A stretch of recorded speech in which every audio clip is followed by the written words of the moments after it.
As entrepreneurs, we are always frustrated, but shouldn't be, about profits. And one of the biggest opportunities we have is to have a steady stream of profits. But as we grow our businesses, oftentimes we run into challenges. I'm John Bowen, AESNation.com, all about accelerating your entrepreneurial success. And today I've got a very special entrepreneur who's going to show us how we can turn our business into driving substantial profits. Very important. Now, some of these lessons were hard learned for Mike. Mike Michalowicz, just a fantastic entrepreneur early on. By age 35, he had 2 businesses that were doing multi-million that he had sold. I mean, that's the entrepreneurial dream, to have gone full cycle. There's a challenge, though, when you get really successful early on, and Mike fell prey to it. He became an angel investor and turned that fortune into not much of a fortune. Almost lost everything. But Mike is a great entrepreneur, and he rose to the occasion and started another business. He's doing fantastic. And he is here to share with you some of the lessons learned so that you can profit first. Stay tuned. Ordinary success? No way. You want amazing, remarkable, exceptional breakthroughs. Dig deep, think bold, drive hard, watch yourself soar beyond your dreams. AESNation.com. Mike, I am so happy to have you here with us on Accelerating Entrepreneurial Success. You were one of my favorite authors without me knowing about it, so thank you for joining us. It's a blessing to hear that, John. Thanks for having me. I appreciate this. Yeah, I want to give a little background because we're going to learn a lot from Mike, and I've been learning a lot over the years. Mike has written a number of books, and as a matter of fact, I'm going to put up your website real quick. And the one thing that you'll see here, for those of you who are we've got video and audio. So for the audio, it's MIKEMICHALOWICZ.com. And Mike's got his books that are very famous. The Toilet Paper Entrepreneur, I loved, but I loved even more. And I'm not even sure why I bought it. Somebody must have recommended it to me, Mike, the Pumpkin Plan. And you've been out there prolific, as an entrepreneur, writing about it. And then you and I happened to be at a mastermind group, and I was sitting next to you, and I didn't recognize your name, which I can't believe that. Yes. And then we got talking, and then I got so excited I invited you right away to be on this podcast because I know the lessons learned, and then you shared with me the new book. But tell me this journey. Let's go back a little bit. I'm going to be a little painful, but tell me what happened that you got this great start as an entrepreneur, and then some of the challenges. Yeah, so it was great meeting you at that event. What a confluence of events to meet you there. Well, my start was this. I after college couldn't get a job, so met with a buddy, had too many beers effectively, and said, I'm going to start my own business. And I did, and it was an early struggle, a long struggle. But one of the things I did, which sounds foolish to do and wasn't intentional, I happened to get married and had a son already. And because I had a family to feed, I doubled down my efforts to make it work. And out of hustling really hard, my first business was in computer networks.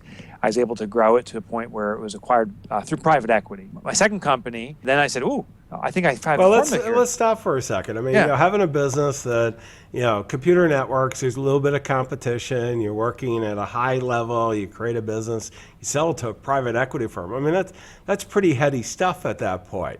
I guess, when you're living it, it just seems like, this is the natural course. I think that was my first, what I call a false positive.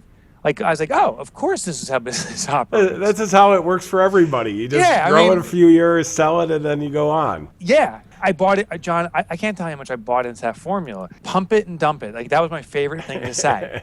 I was like, I'm a pump it and dump it guy. Like, that's who I am. And so I assumed, because that one, it took 8 years, but I grew it and sold it 8 years later. I said, if it takes 8 years and I know the formula better, maybe I can do it in half the time. Well, sure enough, my second company was in computer crime investigation.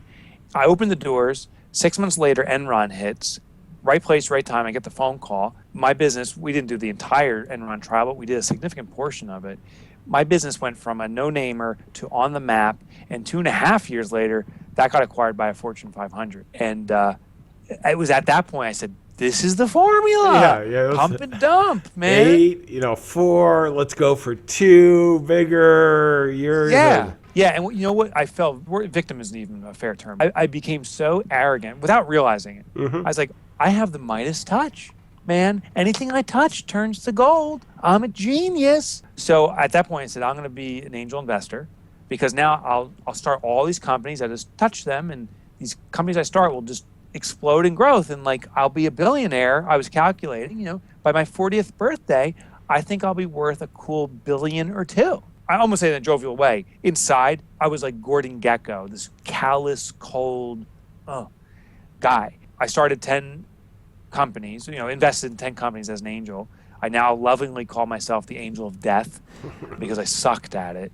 And I destroyed 10 companies all within 6 months, I think. It was clear they were never going to make it. Just an idiot. Well, and this is where some days I wish I was as smart as I was when I was 35. This wisdom that we learn is so hard learned as entrepreneurs, and you have this explosion, and then all of a sudden now, the all that wealth that you create, you're touching all these firms, it dissipates pretty quickly, and there's a lot of lessons learned through that for everybody, but what did you take away from this? The biggest takeaway for me was that I thought wealth happened as an event. You build, you barely get by, but once you sell it, whoa, like what a windfall it is. So profit's an event. And I thought, well, if it wasn't a sale of the company, maybe it's a major client that would come in and buy some huge stuff for me, like an Enron. And what I realized is wealth, profit is not an event. It's a habit. It's a daily small victory, not one big win down the road one day. I realized after losing it all, and when I say losing it all, I mean losing it all, not just financially. I lost my mind. I didn't go insane or something, but I suffered from functional depression. I withdrew from any social activities. I started drinking a lot. And ironically, I have a glass of wine with me now. Not related, but I was drinking. It is. I'm in Silicon Valley. He's in New York. It's late enough that I could drink, and he certainly should be drinking at this point here. Yeah, exactly. I got to be drinking. Yeah. And I discovered that I need to find a way to make profit every single day. And it doesn't have to be these massive profits, but if I could string together small profits, all these little victories in wealth accumulation, that's how you make serious wealth. Well, this is, as entrepreneurs, it's so easy to get caught up in some of the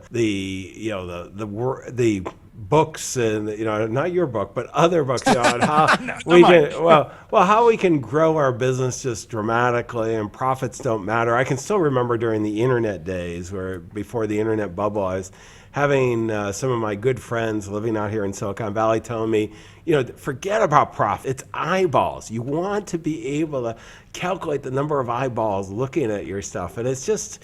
And we go through cycles of this, and as entrepreneurs, it's really easy to kid ourselves that this works because, if we don't have to make the money during business hours, but we're going to make it on sale, I mean, who cares? It's funny. This is a strange story, but once when I was a young kid, my mother gave me French toast for breakfast, and I got sick right after that and threw up. And I said, well, French toast makes me sick. I never ate French toast again until I was in my mid-20s because it makes me sick. And my mother said, I told my mother, I'll never eat French toast. She goes, why? I said, because it makes you sick. And she goes, no, you had the flu at the time. Yeah. But it's this correlation to, I started a business, I sold it, therefore, that's how you make your money. The cause and effect. I mean, cause and effect. Yeah. And they're not necessarily related. And I thought they were. And it's funny because I became so trapped by that belief. Even though my business, I was losing all my money making these investments, I was convinced in my head that they were the problem, that something was wrong. It couldn't be anything wrong with me. I had proven it worked. And it was hard to get past my own ego, quite frankly. Yeah, and this is, so one of the biggest things as entrepreneurs is we can get caught up. I mean, there's nothing worse. It's like somebody who doesn't gamble goes to Las Vegas and makes a lot of money the first time. I mean, it's just not good. Not good at all. And the same as entrepreneurs. If it comes too easy, too quick, there's all kinds of horror stories there. And at the same time, most of us, don't have, the big explosive growth. We didn't have the hit one, but we're struggling along. What I want to dive right into, let me play a segment here. And I want to go right directly. You kind of, a lot of times I'll do a segment on going down. You already went down, so we don't have to go there. We're coming back up. I want to share with my fellow entrepreneurs, really what you're passionate about now. Because, when you and I were sitting together, I didn't have the benefit of your book at that point. I've read it as soon as, the first thing I got on the plane, I'm going across country. I had the opportunity to finish the book, and it was a great read. And it is one that I've had a lot of success along the way, but I've had some of those bumps in the road too. There was a lot of really hits. So tell me what you're passionate about now and how we're going to help our fellow entrepreneurs here to make some really smart decisions. Yeah, so my passion is being an author. So after I hit rock bottom, I said, well, I'm down here now. I might as well pick what I want to do because there's only one way up, right? And I've always envisioned being an author and sharing stuff about business and entrepreneurship. So what I do today is I'm a full-time author. I have just kind of plugging myself, I guess, but I do have my book here. I want you to. I mean, one of the things, Mike, is one of the reasons I wanted to have you on is, there are very few, there are a lot of writers, but very few, if we don't count freelance writing as an entrepreneurship by itself, you have been a serial entrepreneur. And there's a whole different, it's one thing to walk the talk. Right. And you've got some hard-learned life lessons as well as, I always judge somebody by how they get back up. And you got to back up extremely solid.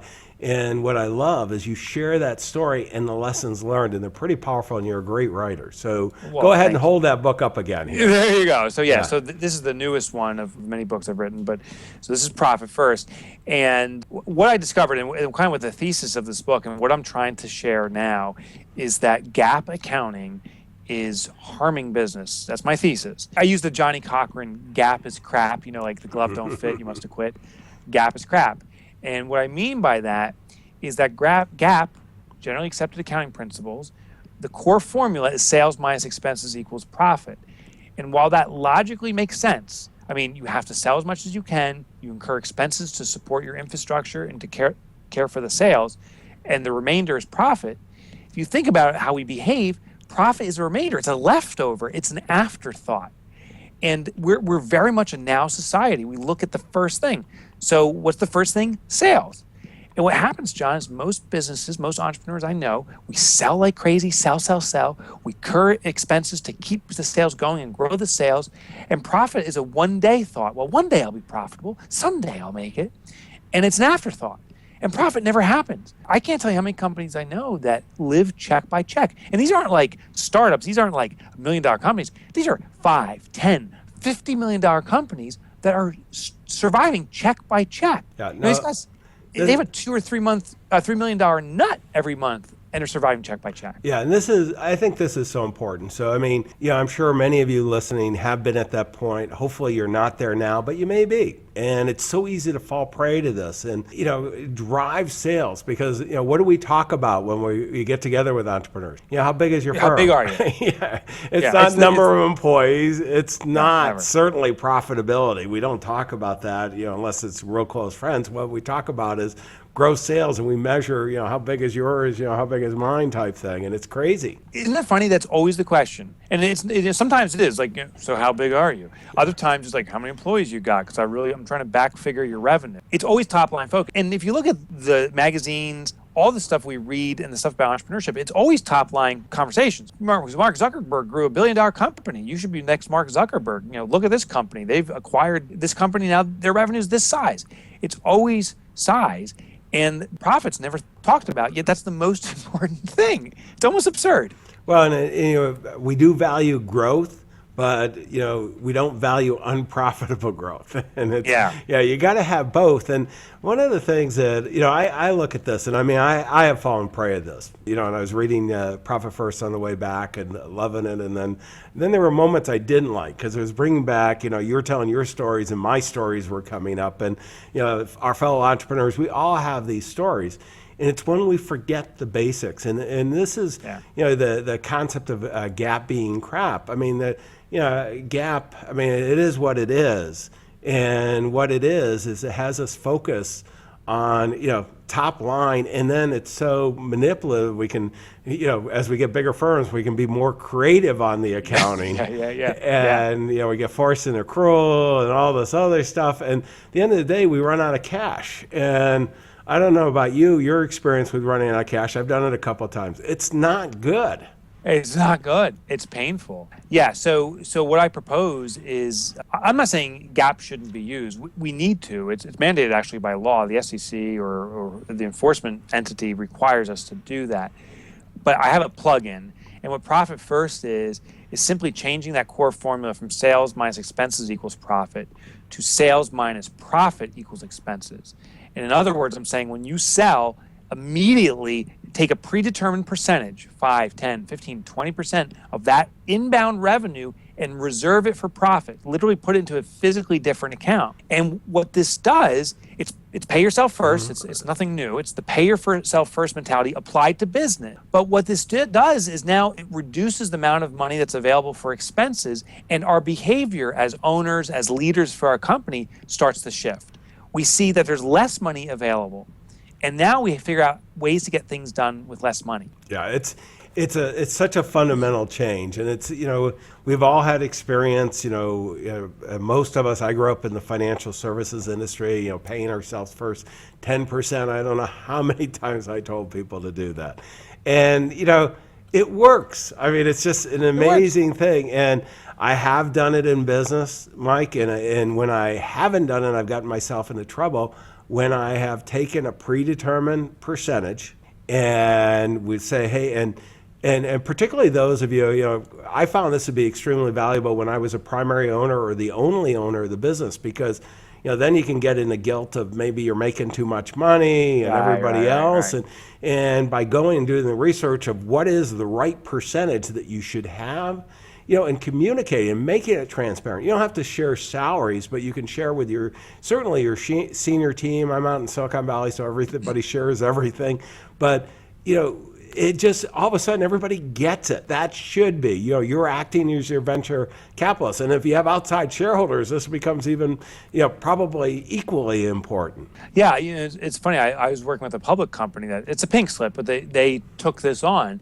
And, they're not that big. They're about 25, 30 million. But they have a C-suite, and they have the product VPs. Mm-hmm.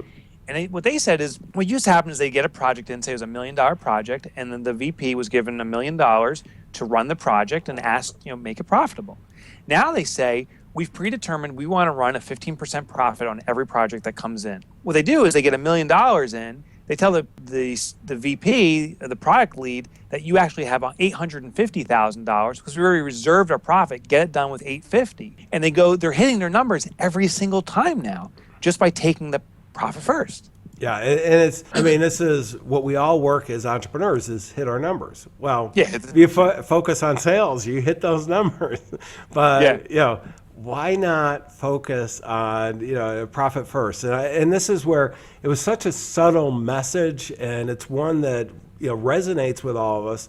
But I got to tell you, Mike, I haven't seen that many entrepreneurs doing it. No, most don't. We fall victim to a thing called Parkinson's law. There's a theory, and this has nothing to do with Parkinson's disease, but Parkinson's law was a study by this guy, N.C. Parkinson, and he discovered that when a resource is made available, it's the propensity of humans to consume the entirety of the resource, regardless of the volume that's made available. In other words, if you are served a full plate of dinner, a plate's this big, tonight when you had a dinner, if it's this big, you'll eat the entire plate. If you're served a dinner that's this size, you'll still eat the entire plate. But a practical business example is if you are negotiating with a client and say, hey, I'm going to get a proposal to you for this project in a week, you'll get it done in a week. If you say to that same client for the same proposal that'll take 4 weeks, it'll take you 4 weeks. We consume all the resource of time, food, anything that's made available to us. And even when it comes to money. So if we look at our bank account, and we see on the balance sheet or on our bank account, we got this big lump of money there, we will find a way to invest it all, to spend it all, to consume it all. And therefore, by taking the profit first, get it off the table, we've reduced the plate size. We'll find a way to consume what's left over, but since the profit's been reserved first, it's protected and there'll be profitability at the end of the day. Okay, now, my fellow entrepreneurs, let's be honest here. I mean, we are wired this way. I mean, I've taken a lot of classes, worked with some of the Nobel laureates in behavioral finance, and this is how we're wired. And, it is something that we set ourselves up for failure. And it's huge. And, and it gets even worse. I mean, Mike, you started with, talking about, somebody's got a $3 million nut each month. I mean, it's one thing when you're doing this when it's a $10,000, $20,000, $30,000, $40,000, $50,000, $100,000 business where, you can, steal from Peter to pay Paul and all this. But as we get larger and larger scale, as we're having the successes, we're accelerating our businesses, this is where we make the fundamental mistake. We got to recognize that we're wired wrong. Exactly. Now, when I've gone to companies of any size, people get the concept been conveyed. Like I think everyone watching right now knows, oh, I can do this, I get it. The mistake I see people run into, John, is that they say, oh, well, you know what, maybe I'll take a 15% profit. That's really what I should be targeting anyway, or 20%. And they pick a number that's too big to start. And the analogy I like to use is taking a mug out of the freezer and put it into a burning hot oven. It will explode, it will contort, it will twist. The problem is if you start assigning a profit percentage that's too big, you may put your company into this stress moment and then steal from yourself and then unwind the entire system. So what I suggest is if a company wants to start it, the first goal is just to establish a profit first habit. Start with a small percentage, 1, 2, maybe 3% of inbound deposits get reserved for profit, and see how well you handle it for the first quarter. Once you get past it, then bump that up to 4%. See how you handle it, then bump up to 5%. But slowly turn up the heat. Don't just go full throttle right away. Yeah, and it's great advice. I mean, it's like when you rush into any new thing and just go cold turkey. You do this, and it's not just you making that decision. You've got all your teammates and everything else, and by putting an incremental. The other thing I would encourage, Mike, and you talk about this in the book, is going out and doing a little bit of competitive research to see what the margins should be, because so often in life, we kind of go like, let's see which way the wind's blowing and all that. Yeah. What are some of the other ways that we can help the entrepreneurs that are watching this today or listening to it on the audio podcast? What are one of the mistakes that are being made, or what's really working for our other entrepreneurs? Yeah. So, I'll start with determining your profit percentage. What I suggest you do is go online, research out some public companies that are in the same space you are in or similar space, and see the profit margins they're running. But also on the flip side of that, I found that some people target too low of a profit. Mm-hmm. They say, well, the public companies are running a 10% profit margin. Well, if you're a private entity, why aren't you running a 20%? Why aren't you running a 30%? I think we can keep on throttling it up. So step one is to pick a number, but always see if you can throttle it up a little bit more. Because what happens is when you have less and less money available for your operating expenses, what it does force is innovation. And the more innovative you become, you'll find ways to get the same things done a lot less expensively. Yeah, I'm going to stop you here just for a second, Mike, but I want you to keep your train of thought. As fellow entrepreneurs, where this is really resonating with me, and I hope it is with you, when we talk about innovation, go back to, for those of you who have started businesses from scratch, and I've done a number of businesses from scratch, I'll tell you, when we don't have any capital, you are unbelievably innovative. Unbelievably, right? Yeah, and then when all of a sudden you got a lot of resources, and I've worked for public companies, I've been CEO of a public company division, I got a lot of resources flying around in a private jet and all that stuff. It's a whole different mindset there. You got narrow. I got to be careful, but it's a whole different careful. It totally is. It totally is. So this will force you, puts downward pressure on your operating expenses, and you behave differently. But another thing I fall into, and I grabbed something on my desk here, a pencil. What Profit First forces is reverse engineering. And just imagine this pencil. If we said, hey, we're going to start a manufacturer, and we're going to make something. People are going to say, well, what are you going to make? We say, I don't know. I'm going to make something. Something's going to come out the other side. That would be absurd. How you manufacture, say, I want to make a pencil, and this is what I envision it to look like, and we draw it out, we conceptualize it, and then we reverse engineer the sequence to get to the end product. Well, here's the absurdity of profit. What we're saying is, we're going to make money. I don't know how much it is. We're just going to make some money. It's like saying a manufacturer says, we're just going to make something. What we need to do is pick our end profit number first and then reverse engineer from it. If we want to be posting a 20% profit at and the gross dollar amount is $1 million, well, Well, then we got to reverse engineer. What does that mean in sales? Well, it means 8 million in sales or whatever the number is. But by determining your profit number first, you can then go for the reverse engineering sequence to determine how you're going to get there. And the problem is no one does that. People just say, we'll see what the profit is. It'll mysteriously reveal itself. Why? It's not necessary. Well, and I've been in cases where we actually have done that, Mike, and then revenue starts taking off and we go, let's shoot some more assets here to get it really going and get higher valuation, and the profits will just show up. And guess what happened? I suspect that company never had a profit. Yeah, not for a long time. And then all of a sudden, we bring in some professional management and, whoa, we got it. But, what did they do? Well, they did the profit first. I mean, EBITDA, get a little more sophisticated on this. That whole concept. I'm going to switch gear for a second, then I want to come back to this. But let's go to the next segment.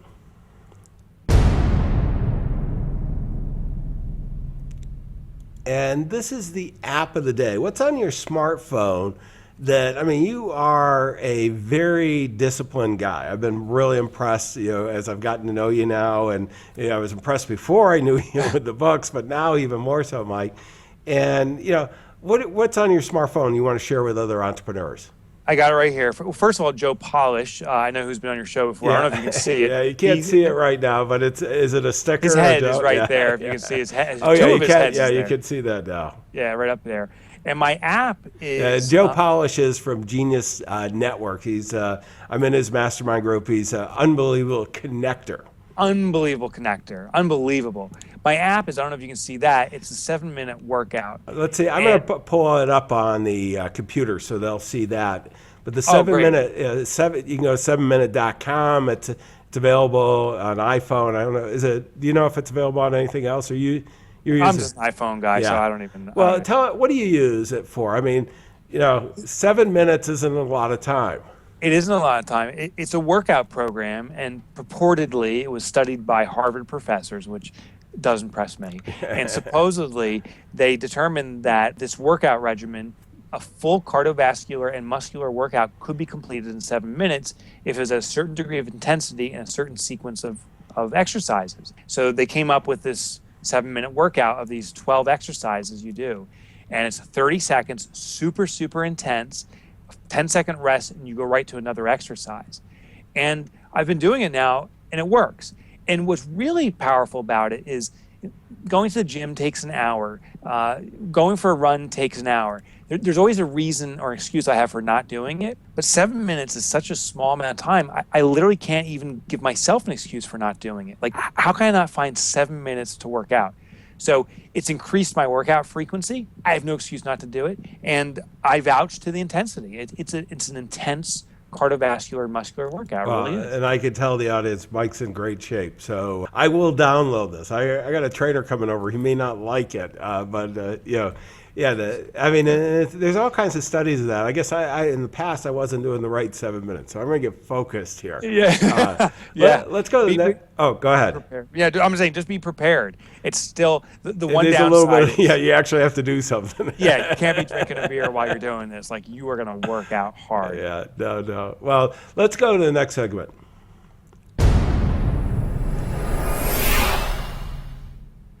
And Mike, this is the book of the day, and this is something that is near and dear. You're a writer. You got a lot of favorite books, but I'm not going to let you off the hook easy. I'm going to make you go to your new book, and just you just released it at the time of this. We're recording this. I'm going to go to the Amazon page, and it's Profit First: A Simple System to Transform Any Business from a Cash-Eating Monster to a money-making machine. I mean, how could you not like that as an entrepreneur? That's a great title. I forgot the subtitle. I got Profit First. That is great.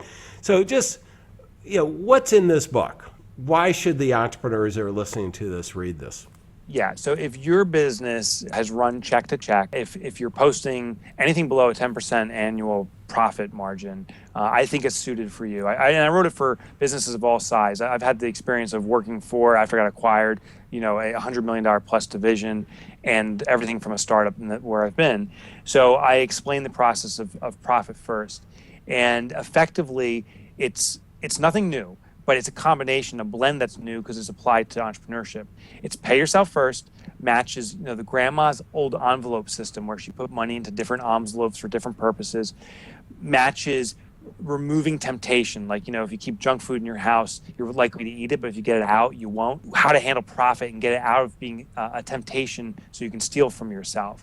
So it's applying these principles. It's wildly simple. It's wildly effective too. The thing is, once you do it, you got to stick with it. So I also talk about how to not just do it, but how you ensure that you'll stick with it for the eternity of your business. No, I love it. And one of the things that as entrepreneurs, it's so easy, when we're young, we look at things as remarkably simple, and they are simple, but they're simple because we're not smart, we're ignorant, we don't understand this. And then complexity comes into our lives, and there's all kinds of complexity. And we, as entrepreneurs, we muddle through that. And then if we're going to do a really good job, we go ahead and we get on the right side of simplicity. And I got to say, Mike, what you've done in the book is get on the right side of simplicity. It's it's just simple ideas that had to go through complexity first to get to that point.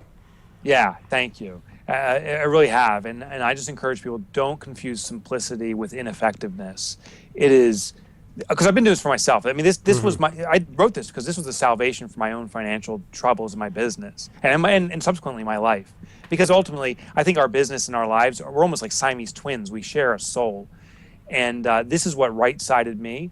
And I've now worked with, I'm guessing, but over 100 companies, from public to startups and everything in between. And it works. The key is, and it works for every single one, to the point where I almost want to say it's like guaranteed to work. The only weak part is you got to do it. Like the 7-minute workout. It works. It definitely works. The question is, are you going to work out? Same idea. Well, and let's go to the last segment here.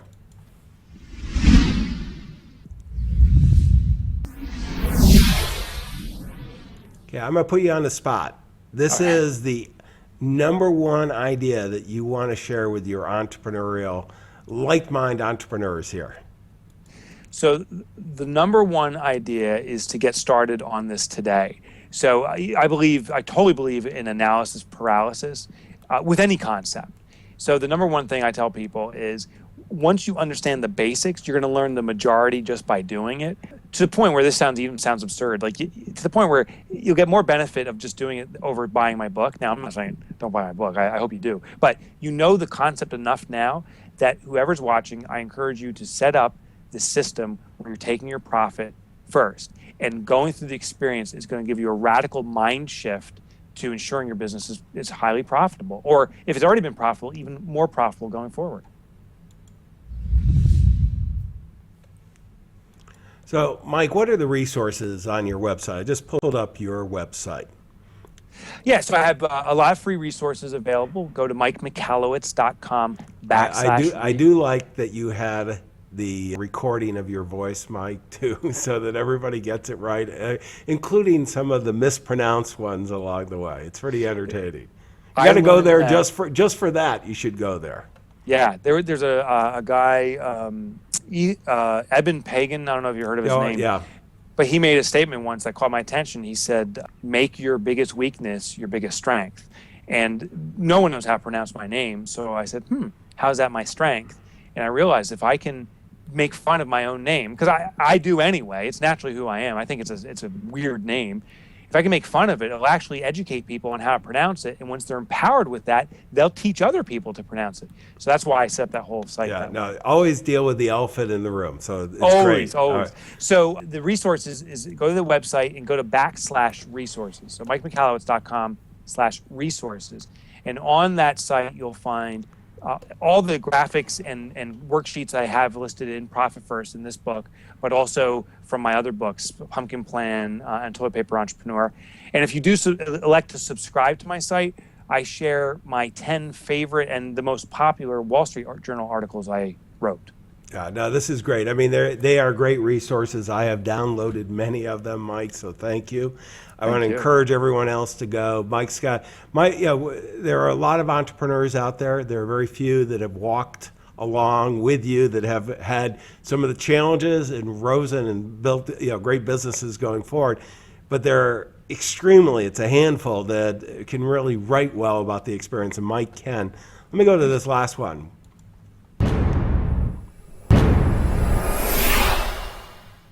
I want to share some of the key takeaways that I have from this that I'd like to make sure that you are getting. I mean, this is very important. The very first thing Mike talked about was a gap, and moving from gap to recognizing that gap with the way we're wired doesn't work. I mean, it just doesn't work. It's human behavior is such as entrepreneurs were wired wrong to try to use gap. We still have to do it and everything. But number one, you got to pay yourself first.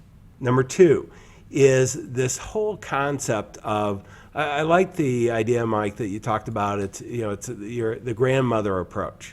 Right. And I've had the opportunity to consult all over the world on finance. And in Japan, a very good friend of mine, Tim McCarthy, wrote a book on, I forgot the Japanese words, but it was all about pockets, and it's putting money into pockets, because when you look at it from a rational economic standpoint, it makes no sense whatsoever to have all these different pockets. I mean, you should put it all in one, manage the portfolio and all that, but the way we wired, it doesn't work. So go ahead and recognize how we're wired and create those pockets of wealth that you're not going to touch, okay, that are isolated for whatever they are.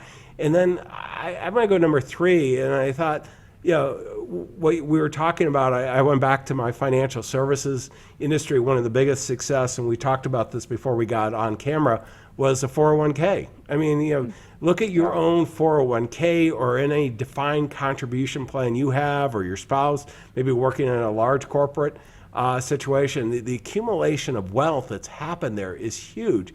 And the secret, pay yourself first. I mean, it's just that simple. So, I mean, Mike, I want to thank you for coming on today and sharing your insights. I mean, these are extremely valuable. I know our entrepreneurs are going to be thinking about this. They're going to go to your website and download those resources. Go to raesnation.com. We're going to have the transcript there, as well as all the resources we talked about. Mike, sincere thank you for joining us. Oh, hey, a toast to you, sir. Thank you so much for having me. Okay, well, pleasure. And then for all our fellow entrepreneurs, your current clients, your future clients, they're counting on you. Your teammates, your partners, everyone wants you to be profitable. They want you to be sustainable. Let's go make it happen. Wish you the best of success.